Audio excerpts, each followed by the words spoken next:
Karena bendera dinaikkan di situ. Ustadz Abu Bakar Basir ada di situ dan mengucapkan bahwa Pancasila dasarnya adalah tauhid. Benar salah? Ya benar.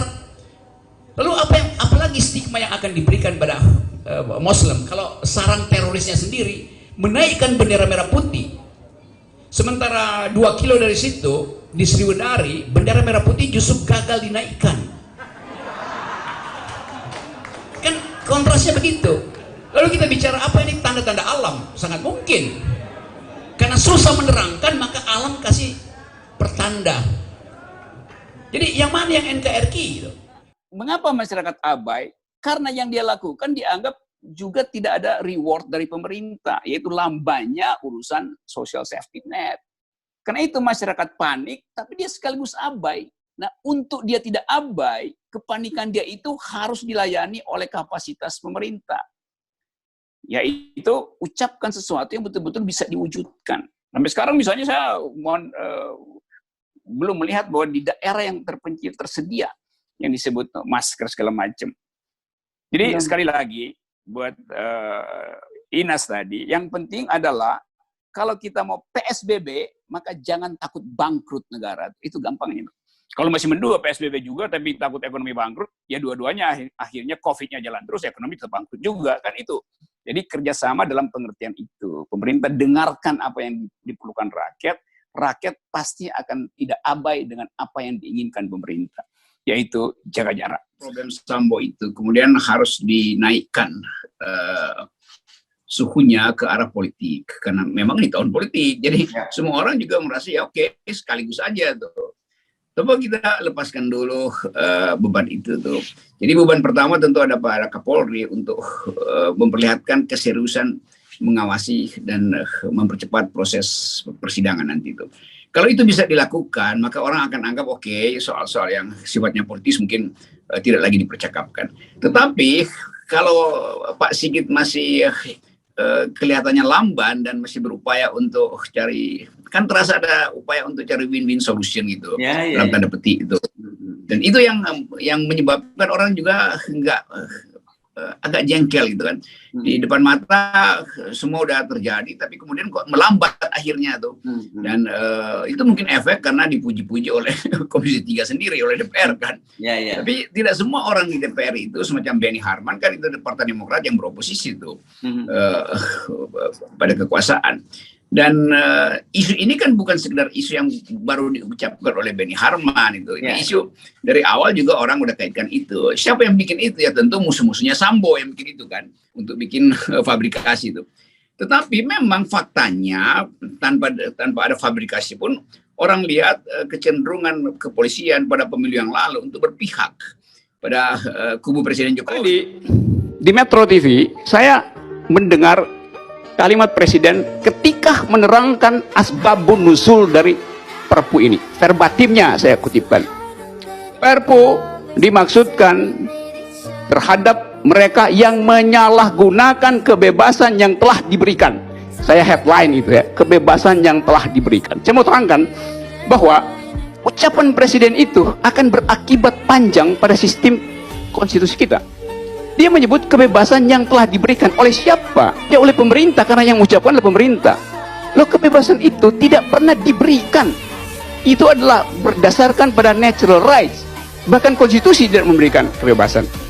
Tugas pemerintah adalah melindungi kebebasan, bukan mengambil ulang. Loh. Karena hak itu tidak diberikan oleh konstitusi. Hak kita datang dari natural rights. Ini juga kacau, Presiden nggak ngerti fungsi subsidi itu. Tidak ada di dalam undang-undang dasar kita orang miskin disubsidi, enggak. Orang miskin dipelihara oleh negara. Itu formulanya begitu. Subsidi itu kan taktik ekonomi aja tuh. Jadi jangan pakai seolah-olah kita negara itu udah berbaik hati. Loh, Bu, itu tugas negara memelihara fakir miskin, bukan sekedar mensubsidi. Jadi seolah-olah negara itu menganggap ya dia harus dipuji-puji karena udah mensubsidi. Loh, itu kewajiban dia kok. Jadi hal itu juga gila nih. Ini hal mendasar dalam konstitusi. Presiden nggak paham, Mahkamah Konstitusi juga nggak paham itu. Jadi apa yang kita bisa pahami dari orang-orang yang kekurangan pengetahuan atau tadi kekurangan kapasitas sebetulnya dan berupaya untuk menyelewengkan. Jadi dia bermain seolah-olah dia bapak besar yang bisa. Enggak, dia ditugaskan untuk memelihara orang miskin, bukan untuk mensubsidi orang miskin. Itu lain fungsinya tuh. Kalau nggak bisa subsidi ya nggak perlu. Enggak, apapun orang miskin itu harus dipelihara. Dan efek dari kebijakan yang dungu ini makin banyak orang miskin, jadi makin banyak orang yang harus dipelihara negara. Auzubillahiminasyaitonirrajim. Bismillahirrahmanirrahim. At-taqwa ya Allah, ya Allahu ya Allah, ya Afu, ya Malikal Mulkil, ya Hayyu, ya Qayyum, ya Hafiz, ya Wakil, ya Rauf, ya Arhamar Rahimin. Ittaqullaha haqqa tuqatih. Bismillahi tawakkaltu 'alallah, la haula wala quwata illa billahil aliyil azim. Assalamualaikum warahmatullahi wabarakatuh. Salam Allahu Rabbi. Sahabat sedulur Badar Al-Haq, dalam perspektif kecerdasan resonansi gurat jagat jati diri Badar Al-Haq, memahami bahwa setiap manusia mempunyai kekuatan negatif dan positif maupun al-haq yang menyertai dirinya. Rocky Gerung selama ini menunjukkan rekam jejak yang menarik dan spesial.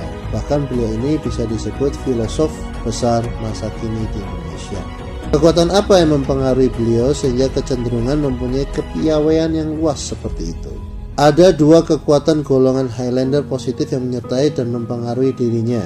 Kekuatan pertama adalah pria, namanya Shazimar Atlana. Dulunya pernah sebagai guru spiritualnya dan di lembar kehidupan lainnya pernah sebagai kakeknya. Hadir ke dirinya ketika umur 7 tahun. Berasal dari planet berdimensi 14, nama planetnya Haryaniza. Nama negerinya adalah Rendral. Di negerinya, kekuatan ini sebagai pemimpin atau guru semacam sekolah perguruan. Kekuatan kedua adalah wanita bernama Argiana Asyad. Dulunya pernah menjadi ibunya dan di lembar kehidupan lainnya pernah menjadi kakak kandungnya. Berasal dari planet berdimensi 9 bernama Adaraha. Nama negerinya Fakah. Di negerinya, kekuatan ini bergerak sebagai penolong orang-orang yang perlu bantuan atau relawan. Sedangkan korin jinnya bernama Aknazakian. Posisi di dirinya ada di saf 6. Adapun korin malikatnya bernama Alkianta Muzab. Posisi di dirinya ada di saf 6 juga. Kedua kekuatan ini hadir secara alamiah ke diri beliau dan sampai saat ini mempunyai penetrasi atau penyatuan sekitar 92%. Demikianlah sahabat informasi yang dapat diberikan. Semoga beliau tetap konsisten dalam memperjuangkan dan menegakkan nilai-nilai luhur yang menjadi kemuliaan bangsa manusia, dalam hal ini bangsa Indonesia. Waalaikumsalam warahmatullahi wabarakatuh. Salam Allahu Rabbi.